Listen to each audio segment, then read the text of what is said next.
পায়েল। বড়দের থেকে আশীর্বাদ আর ছোটদের থেকে ভালোবাসা নিয়ে আজকের এই ব্লগটি শুরু করছি। আশা করছি আপনারা সবাই খুব ভালো আছেন, আমিও খুব ভালো আছি।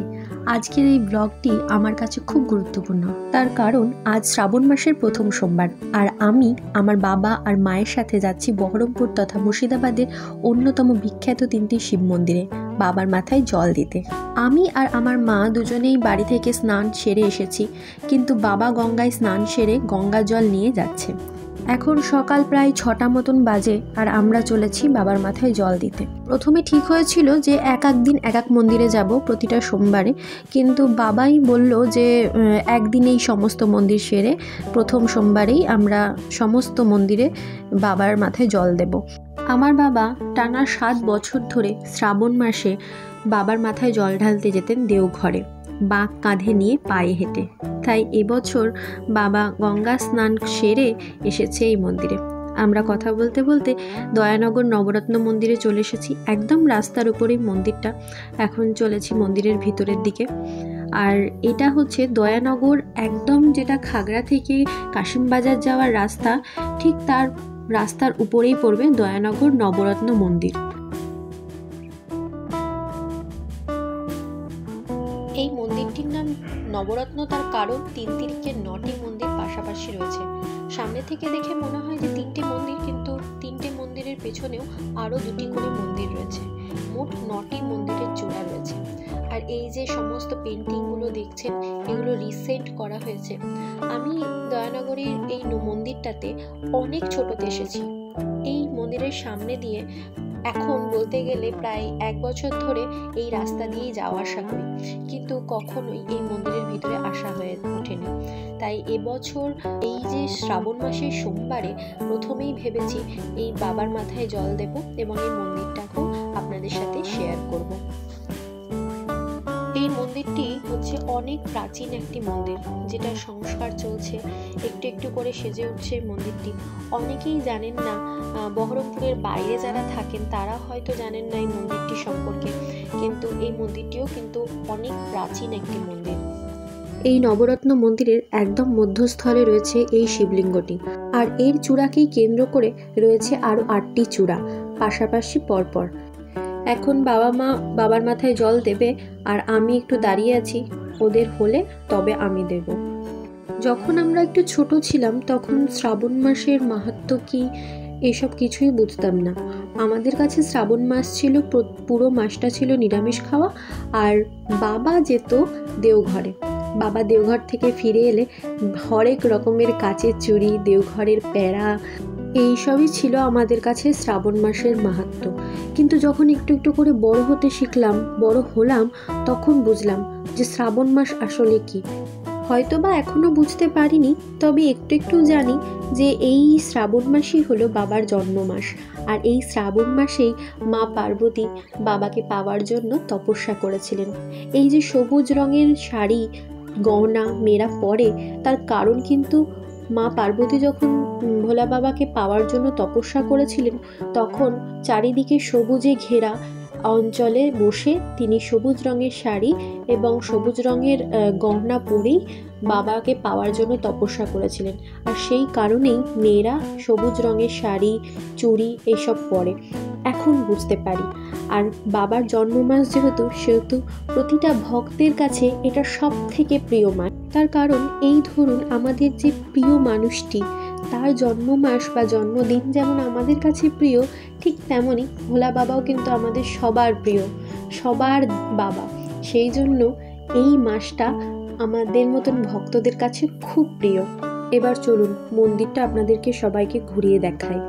এই দেখুন, এর সোজাসুজি মানে পাশাপাশি রয়েছে এই শিবলিঙ্গটি, যেটা আকারে ছোট, কিন্তু এরকম পরপর দেখলাম 8টা শিবলিঙ্গ রয়েছে, এবং একটি শিবলিঙ্গ একদম যেখানে নন্দী মহারাজ রয়েছেন সেখানে রাখা রয়েছে। মোট 9টি শিবলিঙ্গ আছে। তবে এই 9টি শিবলিঙ্গর জন্য যে এই মন্দিরের নাম নবরত্ন মন্দির তা কিন্তু নয়। 9টি চূড়ার জন্য এই মন্দিরের নাম নবরত্ন মন্দির। মন্দিরের চূড়ার উপর ভিত্তি করেই কিন্তু মন্দিরের নাম হয় নবরত্ন, পঞ্চরত্ন ইত্যাদি প্রভৃতি। কিন্তু এই মন্দিরটি কিন্তু নবরত্নই চূড়ার জন্য। আমরা যেভাবে নবরত্ন মন্দির দেখি দুটো ভাগে বিভক্ত, একদম মধ্যে থাকে একটি চূড়া যেটা সব থেকে বড় এবং তাকে কেন্দ্র করে থাকে আরও 8টি চূড়া, ঠিক সেই রকম স্ট্রাকচারই কিন্তু এই মন্দিরটিও তৈরি হয়েছে। এই মন্দিরে যেমন নিত্য পুজো চলে, নিত্য আরাধনা চলে, তেমন শনিবার শনিবার বড় ঠাকুরের মন্দিরের পুজো হয়, মা কালীর পুজো হয় অমাবস্যাতে, এবং পাশাপাশি এখন আমি দেখছি যে অনেকে আসেন এখানে কীর্তনও করেন। যেহেতু এই রাস্তা দিয়ে প্রতিদিনই আমার যাতায়াত, সেহেতু আমি এগুলো দেখতে পাই, আর আমার খুব ভালো লাগতো। আর বারবার মনে হতো যে এই মন্দিরে কবে আসবো, বারবার বলতাম যে এই মন্দিরে একদিন আসতে হবে। সত্যি আজকে এসে খুব ভালো লাগলো, আর আমি আশা করছি এই মন্দিরে আমি বারবার আসবো। নবরত্ন মন্দিরে বাবার মাথায় জল ঢালা হয়ে গেছে, এবার আমরা এর পরের যে মন্দিরে যাব সেখানে যাওয়ার জন্য প্রস্তুতি নিচ্ছি। সাথে থাকুন, তাহলে দেখতে পাবেন আমরা কোন মন্দিরে যাচ্ছি। আর এই মন্দিরে ঢুকতেই ডান পাশে রয়েছে মা কালীর মন্দির, আর বাম পাশে রয়েছে বড় ঠাকুরের মন্দির। কাশিমবাজার হোতাসাঁকো ক্রস করে ঝাউখোলার মোড় ক্রস করে আমরা এখন চলে এসেছি কাশিমবাজার স্টেশনের সামনে দিয়ে। এটাও কাশিমবাজার স্টেশনের সামনের রাস্তা। আপনারা যারা বহরমপুরে থাকেন তারা তো দেখে বুঝতেই পারছেন আমরা কোথায় যাচ্ছি। এই যে জায়গাটা সেটাও অনেক কিন্তু ঐতিহাসিক জায়গা, আপনাদেরকে এই জায়গা সম্বন্ধে পরে একটি ভিডিওতে বলবো। তবে চলুন এখন বাবার মাথায় জলটা ঢালি। আর এটা হচ্ছে কাশিমবাজার স্টেশন। আপনারা যারা দেখছেন তারা হয়তো বুঝতেই পারছেন আমরা এখন কোন মন্দিরে যাচ্ছি, ব্যাসপুর মন্দির। যেহেতু এই মেন রোডের মধ্যেই আমার কর্মক্ষেত্র, মানে আমার দোকান, সেহেতু আমি কালকে মানে গতকাল রাত থেকে, রবিবার রাত থেকেই দেখছি অনেক ছেলেরা মেয়েরা সবাই বাঁক নিয়ে নিয়ে আসছে। কারণ অনেকে আছে যারা দূর থেকে আসে আমাদের এখানে গঙ্গায় স্নান করে জল তোলে এবং সেখান থেকে তারা চলে আসে কাশিমবাজার এই ব্যাসপুর এবং পাতালেশ্বরে বাবার মাথায় জল ঢালতে। প্রচুর মানুষজন আসে। এখন দেখতেই পাচ্ছেন রাস্তার মধ্যে অনেকে যাচ্ছে, কেউ হাতে ঘটিতে জল নিয়ে স্নান করে, কেউ আবার বাঁক কাঁধে নিয়ে। একটা আলাদাই একটা পরিবেশ। যদিও আজকের দিনে ভিড়টা অনেকটাই কম, আমার বাবা মা আলোচনা করছে, কারণ গত বছরও তারা এখানে এসেছিলেন এবং তারা এই যে ভিড়টা যেটা বলছে যে এই ভিড়টা অনেকটাই কম, মানে এটা 10%ও ভিড় নয়, মানে 1% ভিড়, এর থেকে অনেক গুণ বেশি ভিড় হয়। যারা বাঁক নিয়ে আসে তারা ভিড় করে এবং শহরের মানুষ তো রয়েছে। এবং এই যে মন্দিরটা, এই মন্দিরের প্রতি একটি বিশ্বাস মানুষের আছে এবং এই মন্দিরটির একটি সত্যি ঘটনা সেটা হচ্ছে এই মন্দিরে যা মানত করা হয় তাই নাকি ফলে যায়। আর শুধু তাই নয়, এই যে বাবার লিঙ্গটি, এই যে শিবলিঙ্গটি রয়েছে এই মন্দিরে, সে দিনে দিনে তার আয়তনটা অল্প অল্প করে বৃদ্ধি করে। এই বিশ্বাসটাও মানুষের মধ্যে রয়েছে যে বাবার কাছে যা সত্যি করে মন থেকে চাওয়া হবে, সত্যি মনে চাওয়া হবে, সেটাই কিন্তু বাবা ফল দিয়ে দেবেন। সেই জন্য আমরা দাঁড়িয়ে পড়েছি লাইনে ঘটিতে জল নিয়ে। আর এই যে আমার মা আগে আগে যাচ্ছে আর আমি যাচ্ছি পিছনে। মন্দিরটি দেখে তো বুঝতেই পারছেন প্রাচীন টেরাকোটার কাজ করে মন্দিরটি করা রয়েছে। আর এই মন্দিরটির যে উচ্চতা সেটা হচ্ছে 57 ফুট, 57। জানেন তো এই মন্দিরের যে নির্মাণের ইতিহাস সেটা অনেক বড় একটা ইতিহাস রয়েছে। আর সেই ইতিহাসগুলো যদি আপনি জানতে চান তাহলে আমাকে কমেন্ট বক্সে জানাবেন। আমি সেই সমস্ত ইতিহাস নিয়ে একটি আলাদা করে ভিডিও বানাবো। এখন তো শ্রাবণ মাস, মন্দিরে প্রচুর ভিড়, আর সেই জন্য আমি মন্দিরের পুরোপুরি ভিডিও ঠিক মতন করতে পারিনি। তবে আপনারা যদি চান তবে আমি অবশ্যই সময় নিয়ে এই মন্দিরের একটি আলাদা করে ভিডিও আপনাদের সাথে শেয়ার করব। আর দেখতেই পাচ্ছেন মন্দিরের গায়ে বিভিন্ন রকম দেবদেবীর ছবি রয়েছে। একদিকে রয়েছে রাধা মাধব, একদিকে রয়েছে মা কালী, একদিকে রয়েছে দুর্গা, একদিকে গণেশ। আর এই যে ফলকটি অনেকটা ইতিহাসের প্রমাণ দিচ্ছে। ঠিক মন্দিরটি কবে তৈরি হয়েছিল এবং কবে কে কার হাত ধরে মন্দিরটি সংস্কার শুরু হয়েছে, সমস্ত কিছু এই ফলকে লেখা রয়েছে। আর মন্দিরটি এই ফলকটি যখন বসানো হয় তখন মুর্শিদাবাদ যে বানানটা যেটা আমরা এখন ইউজ করি, ব্যবহার করি, সেটাও কিন্তু অন্য ধরনের ভাবেই লেখা রয়েছে।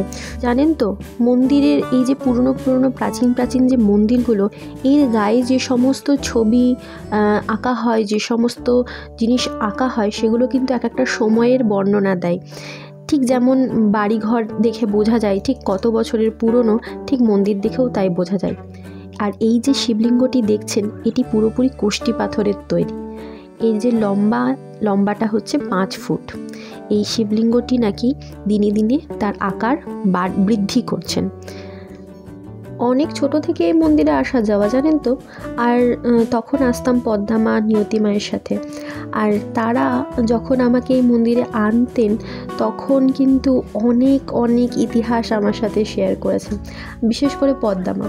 তো আমি ভীষণভাবে কি বলবো, কৃতজ্ঞ বা ভাগ্যবতী যে আমার জীবনে এমন মানুষ পেয়েছি যারা আমাকে, আমার শহরকে অনেক ভালো করে চিনিয়েছে, এবং হতে পারে যে তার কারণেই আমি আজকে আমার শহরটাকে এত ভালোবাসি। আর এই যে নাট মন্দিরটি, এটি খুব খুব রিসেন্ট করা হয়েছে। এই নাট মন্দিরটি ছিল না, বেশ কয়েক বছর হলো এগুলো করা হয়েছে। এই মন্দিরে সংস্কার হচ্ছে, আরও সংস্কার হোক আমরা চাই। চলুন এখন যাচ্ছি পাতালেশ্বর। আর এই রাজবাড়িটি তো আপনারা চেনেন, এটা হচ্ছে কাশিমবাজার ছোট রাজবাড়ি। এর ভিডিও কিন্তু অলরেডি আমার চ্যানেলে রয়েছে, আপনারা যদি দেখতে চান অবশ্যই দেখে আসতে পারেন।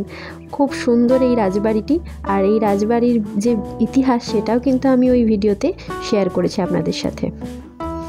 অনেক নাম না জানা ইতিহাস কিন্তু আমার এই জেলার মধ্যে রয়েছে, আর সেই সমস্ত ভিডিও আমি চেষ্টা করব আপনাদের সঙ্গে শেয়ার করার।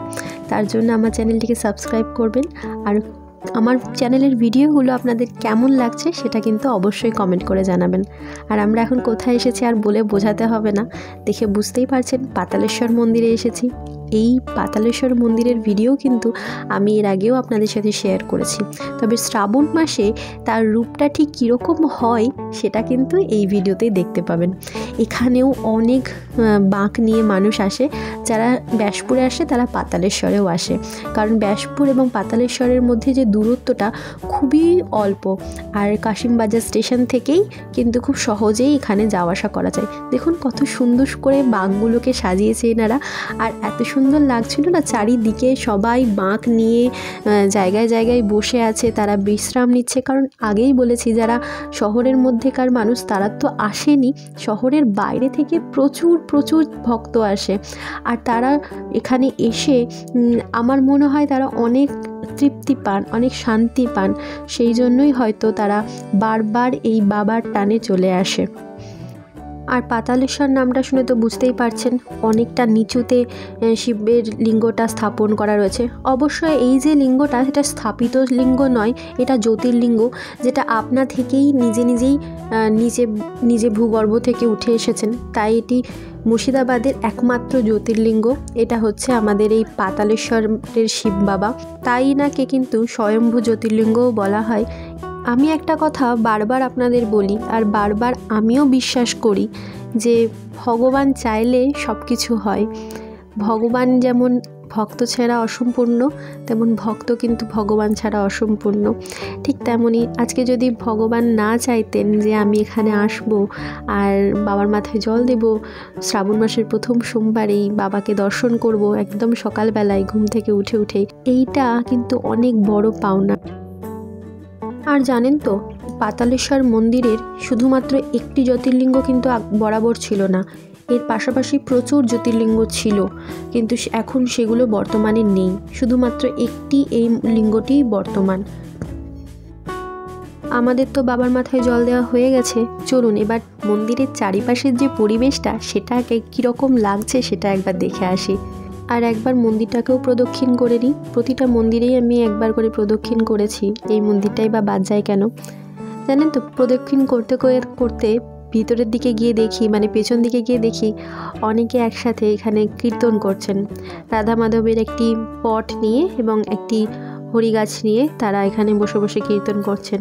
সত্যি এটাও কিন্তু একটা বড় সৌভাগ্য। এটা দেখতে পাওয়া যেমন সৌভাগ্য, এটাতে যারা অংশগ্রহণ করেছেন এটা কিন্তু তাদেরও একটা বড় সৌভাগ্য। আর প্রতিটা শিব মন্দিরে কিন্তু নন্দী মহারাজকে ভুললে চলবে না। নন্দী মহারাজ কিন্তু শিব ঠাকুরের একমাত্র একনিষ্ঠ ভক্ত। আমরা কোথায়, আমরা কেউ নই। ওনার মতন ভক্ত কিন্তু পাওয়া দুর্লভ। উনি একমাত্র ভক্ত, তাই ওনাকে যদি সন্তুষ্ট করা হয়, আমার মনে হয় শিব বাবাও সন্তুষ্ট হবেন। দেখুন চারিপাশটা এত সুন্দর লাগছে, চারিদিকে সবাই দলে দলে বসে আছে। এনারা কিন্তু বাঁক নিয়ে এসেছিলেন, এখন এনারা রেস্ট নিচ্ছেন, রেস্টিং টাইম। চলুন, মা এখন আরতিটা করছে, আরতিটা দাঁড়িয়ে দাঁড়িয়ে দেখি, আমিও একটু আরতি করব, তবে সেটার ভিডিও কিন্তু নেওয়া হয়নি। আজকের মতন ভিডিওটা এখানেই শেষ করছি। আপনারা সবাই খুব ভালো থাকবেন, সুস্থ থাকবেন, সাবধানে থাকবেন। আর আমার এই ভিডিওগুলো যদি আপনাদের ভালো লেগে থাকে, অবশ্যই একটা লাইক করবেন আর কমেন্ট করে অবশ্যই জানাবেন আমার ভিডিওগুলো কেমন লাগছে। আজকের জন্য হর হর মহাদেব।